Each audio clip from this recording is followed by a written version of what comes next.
Olá, Júlio. Olá, querida. Como está? Sentado. que é como gosta mais de estar. É. Refastelado. Exatamente, que é uma Refastelado. palavra deliciosa. Não é uma posição que seja boa para mim, porque como eu ponho os pés em cima da secretária, acabo de ficar todo tortinho. E devo-lhe Essas dizer... costas. Exato. Eu tenho tido muita sorte com as minhas costas, sabe? Porque tratei-as muito mal ao longo da vida e até hoje não tenho tido chatices. Mas não lhe nego que já conversei consigo esparramado no sofá. Já? Já. Não quero escandalizar ninguém, ponha a bolinha, mas já estive no sofá consigo. Eu é que devia estar no sofá. Por que não? Então, o profissional de saúde, especialista nestas matérias, devia estar... Querido, arranja o sofá. Proteste. Vou pedir aqui... Proteste. Faça uma demonstração. Muito bem. À porta da Antena 1. Quero o meu sofá. E pronto, acabou. Mas eu acho que estar refastelado, ouvir o poema que se segue, vai saber muito bem aos nossos ouvintes, digo eu. Escolheu um poema do Mário Dionísio. Escolhi, porque mais a mais, há uns dias atrás, não é? houve uma homenagem ao Mário Dionísio e, portanto, foi relativamente fácil que o nome surgisse nestes pobres e alquebrados neurónios. Alquebrado é bonito também. Também. Não é? Pois é. Ora bem, isto chama-se Para Ser Lido Mais Tarde. Portanto, se calhar o melhor é calarmos-nos e daqui a meia hora voltamos e lemos. O que é que acha? Acho que sim. Pronto, vamos beber uma bejeca e depois voltamos. Ora bem, para ser lido mais tarde. Um dia, quando já não vieres dizer-me vem jantar, quando já não tiveres dificuldade em chegar ao puxador da porta, quando já não vieres dizer-me pai, vem ver os meus deveres, quando esta luz que trazes nos cabelos já não escorrer nos papéis em que trabalho, para ti será o começo de tudo. Uma outra vida haverá talvez para os teus sonhos. Um outro mundo acolherá talvez enfim a tua ofrenda. Hás de ter alguma impaciência enquanto falo. Ouvirás com encanto alguém que não conheço. Nem talvez ainda exista neste instante. Mas para mim será já tão frio e já tão tarde. E nem mesmo uma lembrança, amarga ou doce, ficará desta hora redonda, em que ninguém repara. Que cenário é que temos aqui? Temos mais uma vez a sua toada melancólica que o Júlio tanto gosta, não é? Embora devo-lhe dizer que temos uma atitude, digamos assim, perante um filho, que não foi a minha na prática, não é? E não é a minha em termos teóricos, digamos assim, não é? Porque se reparar, podemos discuti-lo, pode não ser a sua ideia. Se repararmos, há aqui uma espécie de idealização da infância e da dependência. Também. É. Parece-me haver aqui uma nota de despedida. Não lhe parece? É uma nota de despedida porque, ainda bem que utilizou a palavra despedida, porque é a palavra certa. Porque é assim, quer queiramos, quer não, há uma sonoridade realmente de despedida no poema, mas uma despedida terrível porque coincide com uma partida. No fundo é como se alguém dissesse a um filho, e depois aqui o título assume um estatuto até, na minha opinião, lindíssimo. Porque, mas para eu não me perder, é assim, para que o filho comece a viver, de certa forma, o pai tem de morrer, entre aspas, porque não estou a falar de morte física, mas da morte da relação que ele tem com o filho, da relação encantatória, daquela relação, eu diria, quase paradisíaca entre os dois. E nesse sentido, eu acho que é uma visão pessimista. Porquê é que eu disse que me agrada muito o título? Porque o título, se quiser, é quase uma malandrice. Porque é dizer assim, o que está a acontecer agora é isto. O que vai acontecer depois é aquilo. e depois vais ler e vais olhar para trás e ver se eu tinha razão ou não. Eu vejo aqui dois lados muito vincados. O do cuidador, que olha em retrospectiva. Sim. E olha para a emancipação daquele que foi cuidado por si. É verdade, mas olha para essa emancipação, por isso eu falei de uma tonalidade depressiva, de um modo que eu considero exagerado. Agora, vamos lá dizer a primeira verdade lá para a Alice do programa, primeira das minhas, sou sempre eu o responsável. Este poema não significa que o Mário Dionísio pensasse isto. Nós podemos escrever pensando numa determinada personagem. Mas esta personagem, na realidade, tem um discurso em que o voar... Olha, lembre-se do poema que eu gosto muito do Eugênio, em que ele se despede da mãe, no fundo, e diz: eu vou com as aves. Pronto. Aí é o Eugênio a dizer: ó mãe, eu gosto muito de ti, não esqueço nada, mas tenho que partir para a minha própria vida, tudo em mim cresceu, etc, etc. Aqui é o pai, a partir do princípio que para isso acontecer, tem de existir uma separação entre eles.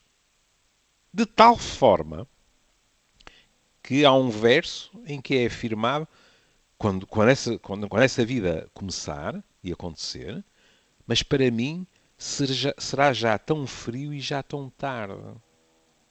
E nem recordações, uma lembrança, amarga ou doce, ficará desta hora redonda. Este redonda aqui é um espanto. Porque a hora redonda aqui é no sentido, penso eu, de hora perfeita. Pois, eu confesso que não percebo, não me é imediato o sentido da hora para redonda. Mim é este, posso estar a dizer a segunda lá. Não, a segunda lá paliçada não, porque seria uma evidência.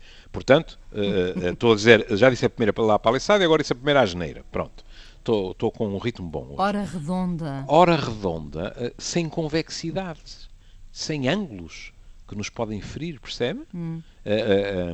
O facto de algo ser côncavo, inclusivamente, quando falamos em termos de cavidades, o facto de algo ser redondo e liso, dá, em geral, uma noção de paz e de algo que desliza sem problemas, digamos assim, não é? E depois, ainda por cima, esta hora é tão perfeita que ele acaba o poema dizendo: em que ninguém repara. Ninguém dos outros, porque ele não faz outra coisa senão reparar. E provavelmente o miúdo também não repara, porque ainda é muito pequeno. Depois, os exemplos que ele dá são uma delícia. Olha, o primeiro exemplo que ele dá, para mim, é o que se chama no alvo. Porque ele diz: quando já não vieres dizer-me, vem jantar. Isto fazia eu, não a meu pai, mas a meu avô Ângelo. Meu avô estava a escrever os seus artigos para o jornal, na secretária que está na minha sala. Foi a única coisa que trouxe de casa dos meus avós. Que trouxe, não. Alto e para o bairro, que pedi. Porque as coisas não eram minhas. Mas meu avô, como todos os machados, era pequenino, escrevia em pé. Escrevia em pé? Escrevia em pé, na secretária. É verdade. Cuidado que há muitas pessoas que escrevem em pé, não tem nada com ser pequenino ou ser grande. Há pessoas que gostam de escrever em pé. Mas ele escrevia em pé, e é uma imagem que só desaparecerá quando eu morrer. Porque era antes de jantar, portanto era ao fim da tarde, na Rua Alves da Veiga, no Porto. A janela era uma janela com um vidro um pouco baço, portanto entrava uma luz que, aliás, na minha opinião, é lindíssima e muito típica do Porto, que é uma luz tenue, esmaecida, digamos assim. Depois havia o pequeno candeeiro e havia o perfil do meu avô a escrever. E eu entrava, metia a cabeça e dizia: avô, a avó manda chamar ou dizer que o jantar está pronto. E ele respondia sistematicamente: já vou, menino, como ele me tratava. Isso, menino até que idade já agora? Para aí até aos 7, 8 anos, ou algo assim. Por aí, é. Diga-se de passagem, foi numa dessas idas lá acima que eu passei por uma das primeiras vergonhas da minha vida e das grandes lições, porque ia lá às tantas, disse-me qualquer coisa do género, não posso ir já porque não estou aqui a perceber bem uma coisa. Qualquer coisa desse género. E eu, sempre capaz de ser adequado, de ser delicado, de ser diplomático, disse, não estás a perceber, avô? E ele disse, não. E eu disse, então és burro. Disse isso. Disse. E o meu avô, impávido, virou-se para mim e disse, menino, os netos dos burros, burros são. E então reza a lenda familiar, porque eu disse, não me recordo, devo ter ficado em choque, que eu terei respondido, eu estava a brincar. Porque estava-me a entrar a peste em casa e, portanto, Claro. mas é esta noção de ir chamar, que é muito vulgar, não é? As mulheres na lida da casa. E nós fomos também muito chamados. Vêm para a mesa, Inês Maria. Exatamente. Todos nós. Mas normalmente quem dá a ordem são as mulheres, porque as mulheres é que acabaram, digamos assim, as tarefas de fazer o jantar com maior frequência, embora os números se vão aproximando cada vez mais. Naquela altura, sistematicamente as mulheres. Quer dizer, eu imaginar o meu avô ou o meu pai na cozinha, para lhe dar uma ideia de quão esdrúxula é a imagem, é tão má como imaginar-me a mim. Na cozinha, e depois de ter estabelecido a Terceira Guerra Mundial na cozinha, dizer cá para fora com uma voz doce, o jantar está pronto, venham para mim. Acho que ninguém se arriscaria sequer a comer, mas enfim. Mas com essa voz de doce, enfim, claro, hesitaríamos, sim. Claro. Quando já não tiveres dificuldade em chegar ao puxador da porta, cá está o tamanho. Não é? Estamos a falar de um pirralho. Um pirralho, sim. Não é? Um pirralho. Quando já não vieres dizer-me, pai, vem ver os meus deveres. Aqui o pirralho já cresceu um bocadito. Porque já tem deveres. E chamaria a atenção que há alguns dias atrás, em Espanha, não sei o que irá acontecer no concreto, porque é para novembro, as confederações de pais, e tanto quanto me apercebi, a esmagadora maioria, apelaram aos pais para fazerem greve aos trabalhos de casa dos filhos. No sentido de fazerem notar aos poderes estabelecidos e à escola, com E grande, que as crianças precisam de tempo para brincar e precisam de tempo para estar com a família. E que estão demasiado sobrecarregadas com trabalhos escolares. Isto é uma preocupação que, evidentemente, não termina em Vilar Formoso, em Andai ou na fronteira. Como é que se chama? Nunca me lembro como se chama aquilo. Acima de Barcelona. Não interessa. Isto não se esgota em Espanha. Em Portugal, a Inês também encontra muito esta discussão. É evidente que a boa resposta não é difícil de encontrar, que é temos de ter a boa medida. Sim. Ninguém está a pedir que nunca haja trabalhos para casa. Agora, que muitas vezes nós ouvimos relatos de pais e de professores, porque há muitos professores que também têm esta discussão, que dizem assim, mas uma criança que chega a casa ao fim da tarde, que vai ter que jantar, que vai ter que ir para a cama cedo, com muitos trabalhos para casa, não fica tempo nenhum. Olha, no inverno, em geral, já nem tem a ver com o brincar. Tem a ver com... É noite tão rápido. É, conviver com a família, etc. Não é? Outro dia, uma amiga minha dizia-me, eu tive uma conversa, que por acaso correu muito bem, não é? Mas tive uma conversa com uma professora do meu filho, porque eu fui lá e assumi. E disse, olha, ele de vez em quando vem sem os trabalhos feitos, porque eu disse-lhe que não havia problema em não fazer. Porque achei que ele precisava daquele tempo para estar comigo e eu precisava daquele tempo para estar com ele. E pronto. E a conversa tinha corrido bem e tal. Mas é realmente uma questão que se põe. Eu até me arrisco a acrescentar. A Inês dirá, mas já andámos por estas águas e não me pareceu que a Inês estivesse assim tão em desacordo comigo. Eu nem estou só a falar dos trabalhos para casa. Porque as crianças hoje em dia têm tantas atividades extracurriculares que às vezes realmente não sobra tempo para brincar e não sobra tempo para a vida familiar. Aqui, abrir um parênteses enorme. Muitas vezes também não sobra tempo aos adultos para essa vida familiar. Também. Pronto. Como eu já lhe disse e já falámos aqui várias vezes sobre isso, eu vejo muito aí a necessidade dos adultos mostrarem, eu vejo muita ostentação nisso. Ou seja, há uma vontade, obviamente, de qualquer pai que o filho seja melhor, que tenha mais ferramentas para o futuro. Tem toda a razão. Às vezes é uma competição malsã. É uma competição, é. E basta saber que o filho de não sei quem está no esgrima e no judo e mais não sei quê para mostrarmos os nossos galões, não é? O que se vê muito é pais esbaforidos com crianças infelizes a chegarem tarde às atividades. Sim. Mas ainda bem que assestou o holofote sobre essa vertente da questão. É que é um stress para todos, muitas vezes. Para todos. E pronto, e aqui mais uma vez há efeito de género, porque é mais frequente serem as mães as chofazes. Sim.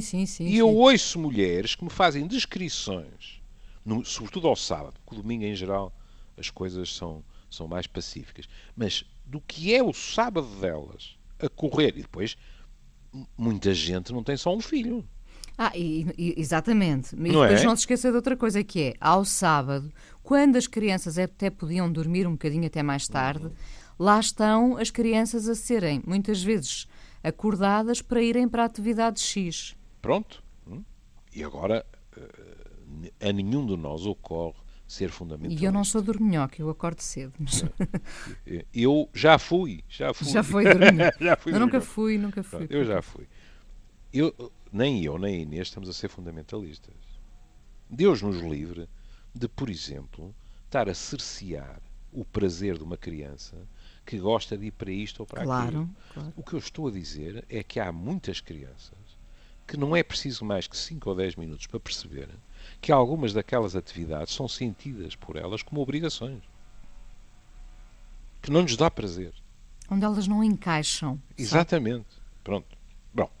Em relação aos trabalhos de casa, já agora deixe-me dizer, até porque tenho este termo de comparação, a minha filha veio de um cenário, portanto, na escola pública, veio de um cenário onde todos os dias tinha trabalhos de casa e eu confesso que achava aquilo de extrema violência, era violento para uma criança todos os dias ter que fazer trabalhos de casa, para um outro cenário novo, que é o de ter trabalhos de casa, imagino, à quarta e à sexta.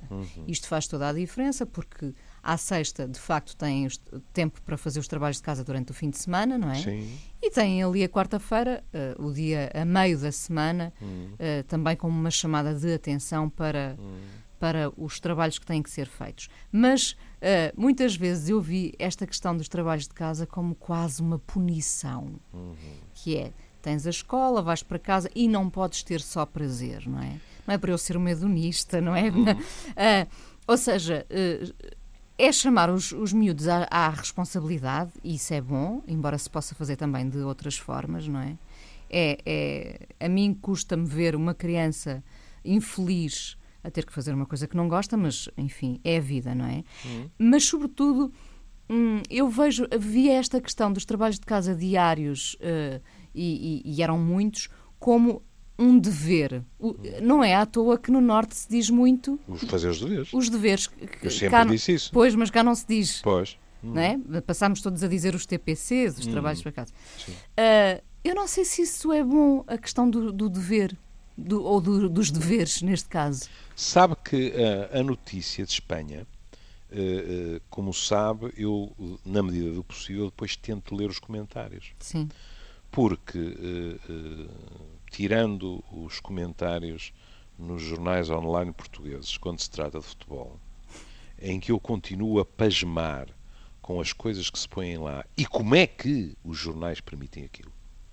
como é que não há moderação de comentários. Os insultos são verdadeiramente obscenos. Porque uma coisa é discordar, outra coisa é insultar a outra pessoa, a mãe, o pai, toda a árvore genealógica das coisas mais inacreditáveis. Mas enfim, pronto. Mas eu estava a ler os comentários e havia de tudo, porque havia comentários. Bem, como compreendo, não havia comentários das crianças, mas havia comentários de pais, de mães, de professores, etc. E havia, inevitavelmente, migalhas de razão de todos os lados. Porque estou-me a lembrar do comentário de um dos professores que dizia assim: pois, portanto, estou a falar de Espanha, não estou a falar de Portugal. Com os programas que nós temos, que são demasiado extensos, como é que, sem eles terem TPCs, etc., é possível verdadeiramente que as coisas sejam dadas como deve ser, etc. Depois há gente que argumenta assim, mas com as horas a que eles saem da escola, na minha ótica, não pode ser necessário esta quantidade de TPCs. Ou então, o que é que eles aprenderam nessas horas todas em que estiveram na escola? E havia gente a falar de 8 horas na escola, etc. Não é? Ou seja, o que é que ainda há depois de 8 horas na escola para ter que ser apresentado no dia seguinte? Sim. Não estamos a falar do que disse da sua filhota da sexta-feira com o fim de semana. Não, no dia seguinte. E, portanto, isto tem todas as condições para, agora que os espanhóis resolveram a questão, pelo menos provisoriamente, do governo, isto dar uma embrulhada. Porque são questões muito sensíveis. Porque eu ficaria muito surpreendido se, ao discutir isto, uma das classes mais sacrificadas em todos os países, que são os professores. Os professores, é verdade.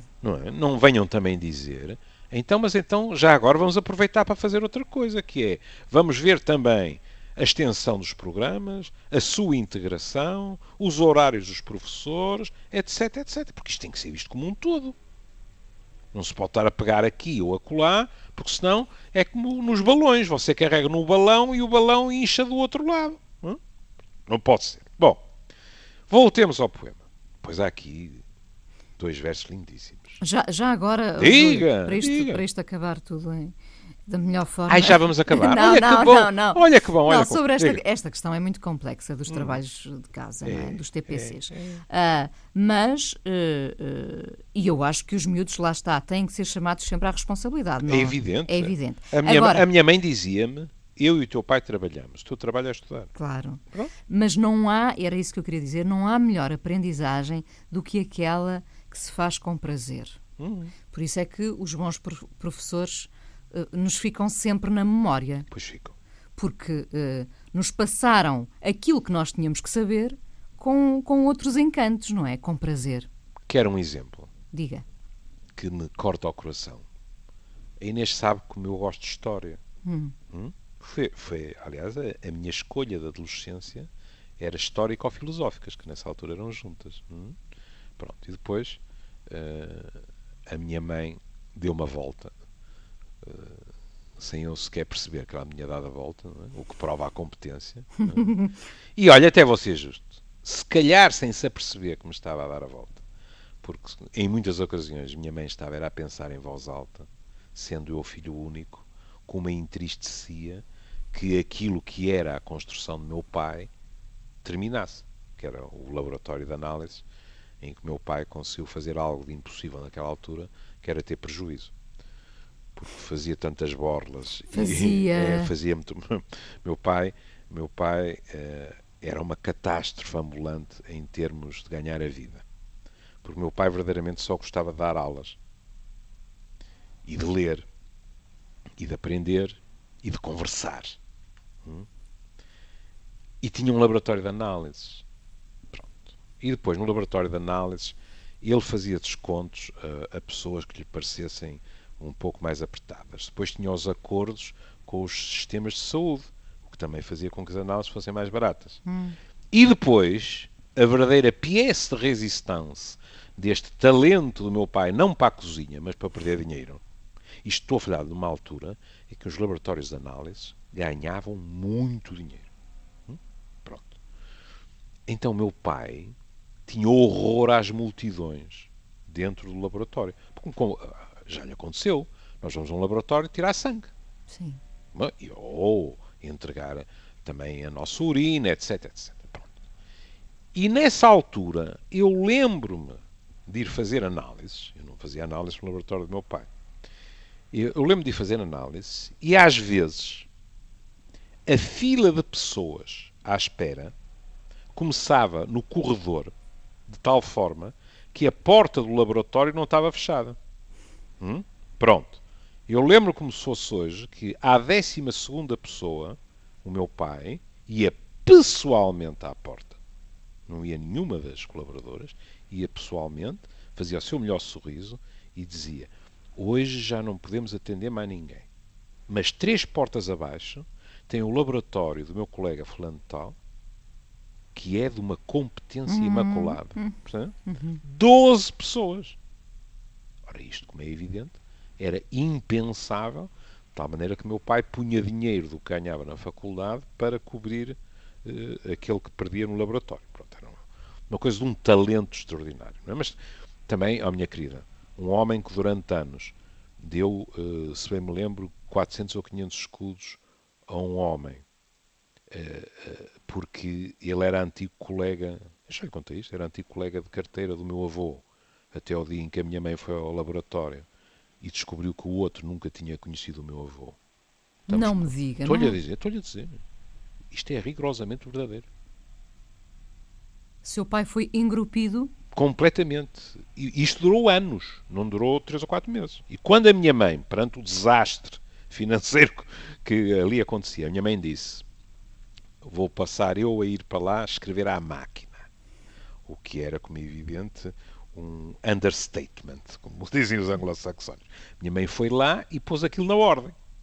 E um dia apareceu-lhe o famigerado colega do avô. Colega do avô. E a minha mãe achou aquilo esquisito e perguntou ao meu pai. E o meu pai disse: pobre homem, foi colega do meu pai, a vida tem sido cruel para ele, qualquer coisa nesse registro. E a minha mãe tinha vivido de outra maneira, sabe? Minha mãe nem a 4ª classe tinha. Minha mãe vinha de Lisboa, daquilo que tão bem o meu velho amigo José Pacheco Pereira, na apresentação dos meus livros, de um dos meus livros, disse: o caldo de cultura anarquista de Lisboa. E minha mãe tinha visto já muita coisa. E olhou para ele e em 3 perguntas de conversa, não é, sobre o meu sogro, então era companheiro de carteira do meu sogro, e rapidamente se percebeu que ele não fazia a mínima ideia como era o meu avô. E foi à vida, com o meu pai, como compreende, a sentir-se humilhado, e com a minha mãe, por um lado furiosa e por outro lado, isto é que é extraordinário, não é? Por outro lado, como depois eu vim a ouvir, não é? A minha mãe, depois de ter puxado as orelhas ao meu pai, as 2 e mais 4 se ela as tivesse, não é? Virar-se para mim com um sorriso, orelha a orelha: este teu pai tem um coração. Olha, mas sempre se pouparam os 500 sim, escudos. sim, aqueles 500 nunca mais saíram. E quanto tempo é que ele terá dado ao homem os 500? À vontade, 2 ou 3 anos. Isso eu garanto. Meu Deus. Não foi nada mau. E era dinheiro naquela altura. Pronto. Bem, Mas então, voltamos ao poema? voltamos ao poema. E estes 2 versos são lindíssimos. Quando esta luz que trazes nos cabelos já não escorrer nos papéis em que trabalho. É um privilégio escrever uma coisa destas. Também é um privilégio lê-lo. Mas escrever, uma pessoa rói-se de inveja. Porque o miúdo, até ficamos com a fantasia, será que era loiro? Não é? Traz a luz nos seus cabelos. Mas não interessa. Na realidade, o que ele está a dizer é que o miúdo ilumina. Ilumina o que? A sala? Seguramente. A vida dele, do pai? Seguramente. Mas qual é a imagem que ele escolhe? Já não escorrer nos papéis em que trabalha. Que coisa magnífica. A luz entra e, é verdade, a luz vai-se espalhando. Suponhamos que não é um candeeiro que está no teto. Suponhamos que a Inês entra de lanterna como numa aventura dos 5. Não é? Entra e a luz vai calcorreando, digamos assim, os metros daquela sala. E o que ele está a dizer é que esta luz vai se espalhando. nos papéis em que eu trabalho. Conseguimos ver, nós conseguimos ver com... Não é? E depois disto, que é um cenário idílico, há a mudança abrupta. Para ti será o começo de tudo. Ou seja, quando tudo isto terminar, para mim e para ti, mas sobretudo para mim, porque tu tens uma vida depois disto e eu não tenho, que é outra das questões que o poema levanta, que é este homem, aparentemente, não vislumbra a sua vida para lá desta relação com o filho, para ti será o começo de tudo. E este tudo é um tudo até cruel. Porque lá porque nós crescemos, o que está para trás não desaparece, como ele irá dizer mais à frente, também de uma forma subdepressiva, na minha opinião. A vida, toda a vida deste filho não começa depois dele. Desde logo, porque a maneira como este filho vai viver essa vida futura também depende muito daquilo que viveu antes. E se a sua relação, e partindo do princípio que é um rapaz, não é? E se a sua relação com o pai foi assim, em termos de confiança básica, garanto-lhe que é bem mais provável que a vida deste rapazinho seja feliz. Mas o registro não é isso. Uma outra vida haverá talvez para os teus sonhos. Claro que sim. Pobres de nós, quando os nossos sonhos terminam à porta da nossa casa do lado de dentro. Isto não significa não amarmos os outros. Significa que a vida também está lá fora. O que é que o leva a dizer que é um rapazinho? Pode não ser, não pode? Pode. Eu ok. disse, se for um rapazinho, ok. esta ligação filho-homem, pai-homem, percebe?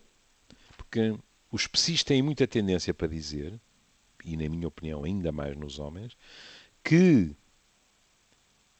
a reconciliação com a figura parental do mesmo sexo é fundamental para a nossa pacificação psicológica.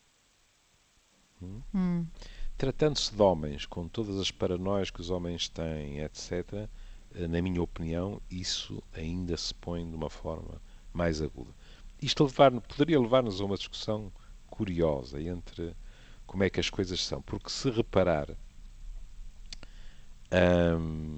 sobre certos aspectos, o rapazito, é verdade que a masculinidade é frágil, é verdade que a masculinidade se constrói às vezes às 3 pancadas, mas esta relação é com o pai e, portanto, estamos a falar do pai do mesmo sexo. Mas antes disso, em geral, há uma ligação fortíssima à mãe. E nós nunca sabemos qual é o jogo de forças entre estas influências. Sabemos uma coisa, que é, suponhamos que estamos a falar de heterossexuais. Rapaz e rapariga têm uma ligação inicial, a maior parte das vezes, com a mãe. Na barriga, seguramente. E depois, nos primeiros tempos de vida. E depois, o que acontece... Onde eu fui parar? Se reparar no amor, este rapazinho, vou repetir, se estamos a falar de heterossexuais, este rapazinho vai passar de uma mulher para outras mulheres. A rapariguinha vai passar de uma mulher para homens. Estes desenvolvimentos dão para discussões acesas, inflamadas, aos gritos. Mas não vamos por aí. Não, eu perguntei-lhe isto do rapazinho, Sim. achei muita piada, porque lembro-me, entretanto, confirmei que o Mário Dionísio só teve uma filha, Eduarda Dionísio. Então pronto. Provavelmente, mas quer dizer... Não me diga que é loira ainda por cima. Não, isso não é. Eu sei como é. Não, mas estava aqui a pensar, claro que o escritor pode estar a fantasiar, não é? Pode. Mas o que ele diz aqui é independente de ser um rapaz ou uma rapariga. Claro. O que eu disse é que a cumplicidade sendo um rapaz, digamos assim, para o futuro do puto, na minha opinião, é ainda mais importante, digamos assim. Bom, uma outra vida haverá, talvez, para os teus sonhos. E aqui, não esqueçamos que nós somos herdeiros. Não quer dizer que já não aconteça. Mas somos herdeiros de uma civilização que, de vez em quando, para variar, mulheres, decretava que aquela rapariga não casava e ficava a tratar dos pais. Portanto, ela podia ter sonhos fora de casa, mas a sua vida real terminava na porta de casa. Pronto. Um outro mundo acolherá, talvez, enfim, a tua ofrenda. Esta criança oferece, digamos assim, ao mundo. É ele próprio ou ela própria uma oferenda. Pois veja que bonito e que frequente. Hás de ter alguma impaciência enquanto falo. E como eu me sinto culpado perante este verso. De alturas da minha vida em que eu estava cansado, estava eventualmente furioso por isto ou por aquilo, etc. E perante, sobretudo, meu pai, que era bem mais velho que minha mãe, e perante uma pergunta repetida de meu pai, perante uma insistência de meu pai sobre algo que eu já tinha dito ou qualquer coisa, eu me encrespei. E tive uma resposta mais ríspida. E lembro-me, dei-lhe uma magnífica recordação de meu avô e tenho uma recordação de que ainda hoje me culpabilizo. Meu pai um dia se virar para mim com uma enorme doçura e dizer: desculpe, meu filho, mas não se zangue comigo. Oh. E eu fiquei para morrer, percebe? Porque era uma coisa de nada. E eu tinha levantado a voz. Não por causa dele, mas porque já tinha entrado em casa dele completamente passado os carretos, e ele tinha levado por tabela. Mas é isto, às vezes, quando nós já nos impacientamos com eles, ouvirás com encanto alguém que não conheço. E aqui há até uma ponta de ciumeira, não é? Porque quando nós somos pequenos, os nossos pais são, às vezes, são os nossos algozes, mas muitas vezes são os nossos heróis. E depois nós começamos a desidealizá-los um pouco, que não quer dizer que não os amemos, e a encantar-nos com outras pessoas. E na realidade, porque se está a falar de uma criança, ele até acrescenta. Nem talvez ainda exista neste instante, pode não ter nascido. Não é? Pode ser só idealização. E depois a questão dos anos, suponhamos, estamos a falar de uma criança de 5 anos ou qualquer coisa. Suponhamos que a pessoa por se vai encantar tem menos 6 ou menos 7, ainda não nasceu. Não interessa para quem está a falar, mas para mim será já tão frio e já tão tarde. Aqui o registro é claramente um registro de desencanto.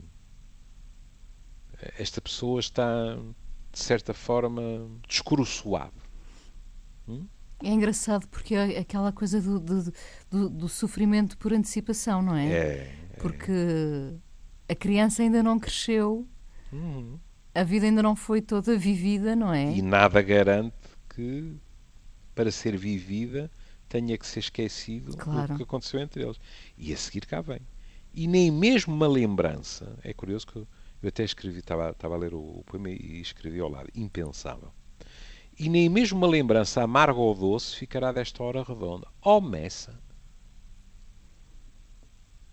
Uma hora redonda não deixa uma lembrança amarga ou doce? Bom, em princípio, sendo uma hora redonda, é mais provável que seja doce.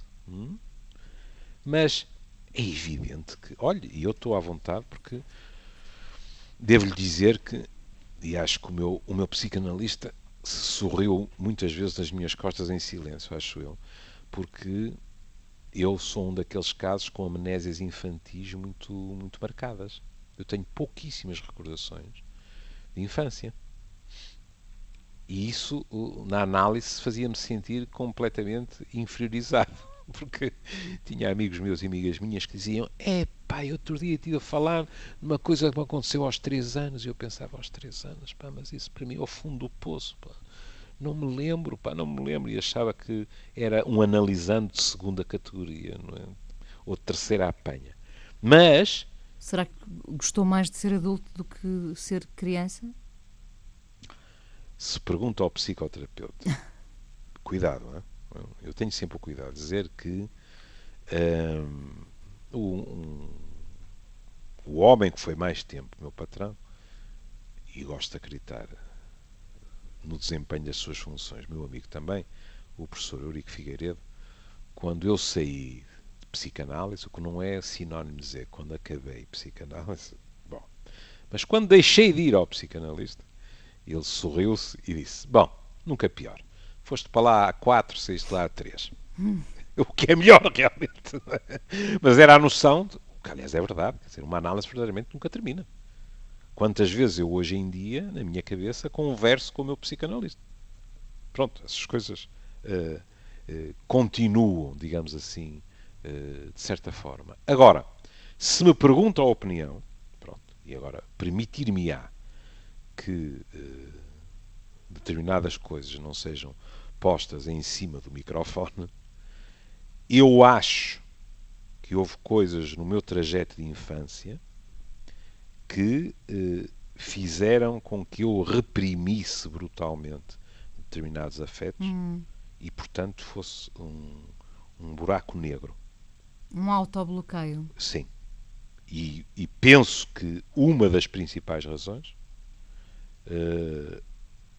imagina, a vida pode ser cruel, quer dizer, eu nem com uma espingarda atrás ou com uma pistola apontada à cabeça diria isto à minha mãe. Mas as turnés de minha mãe,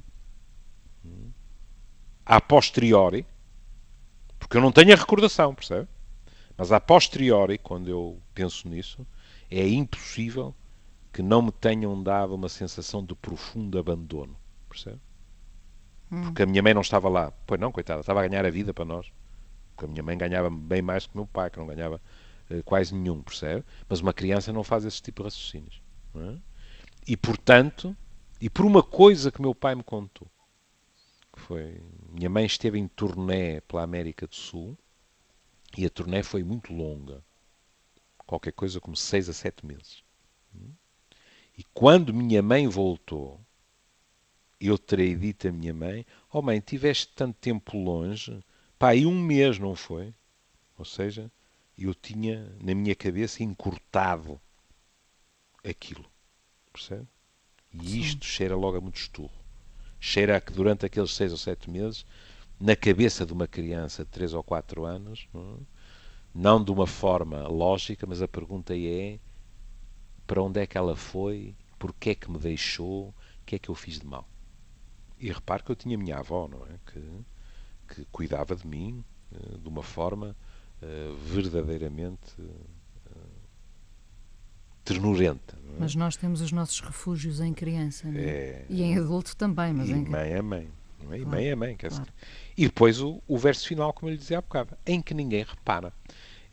É muito bonito, porque isto sublinha como a experiência é privada. Não é? Os outros não reparam naquilo que se está a passar entre mim e o meu filho ou a minha filha. Como é que estamos de tempo? A acabar mesmo. Ah, então pronto, vai. Veja um registro completamente diferente. Jorge Sena. E eu penso que já lhe li isto. Nasceu-te um filho. Nasceu-te um filho. Não conhecerás jamais a extrema solidão da vida. Se a não chegaste a conhecer, se a vida te não mostrou, já não conhecerás a dor terrível de a saber escondida, até no puro amor. E esquecerás, se alguma vez adivinhaste a paz traiçoeira de estar só, a pressentida, leve e distante imagem que ilumina uma paisagem mais distante ainda. Já nenhum astro te será fatal. E quando a sorte julgue que domina, ou mesmo a morte, se a alegria finda, ri-te de ambas, que um filho é imortal.